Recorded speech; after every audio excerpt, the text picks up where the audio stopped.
माझ्यासोबत काँग्रेस नेते सतीश पाटील आहेत. आपण त्यांच्याशी या ठिकाणी बातचीत करणार आहोत. दुधाचा प्रश्न ऐरणीवरती आलेला आहे. दुधाची पावडर जी ती आयात केली जाते, कशा प्रकारे हा शेतकऱ्यांवरती भाडीमार आहे, काय सांगा? केंद्र शासन शेतकरी विरोधी धोरण स्वीकारते आपण बघितलं. कांद्याच्या बाबतीत या राज्यामध्ये काय घडलं आपण बघितलं, देशामध्ये काय घडलं बघितलं.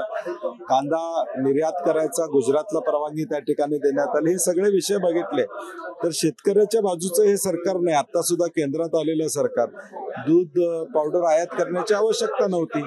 इथंच 5 रुपये अनुदान आपण द्यायला लागलेलं आहे. ते अनुदान अजून वाढवून द्यावं अशी आमची अपेक्षा आहे आणि म्हणून शेतकऱ्याच्या हिताविरुद्ध हा निर्णय. सतीशजी, नेहमी सांगितलं जातं या सरकारकडून की हे सरकार सर्वसामान्यांचं, शेतकऱ्यांचं आहे. पंतप्रधानांनी सुद्धा शपथ घेतली, त्यानंतर पहिला निर्णय शेतकऱ्यांचा घेतला, जाहिरात असेल, सगळ्या गोष्टी करण्यात आल्या. मग नेमका हा शेतकऱ्यांवरती अन्याय काय? हा पब्लिसिटी फक्त आहे.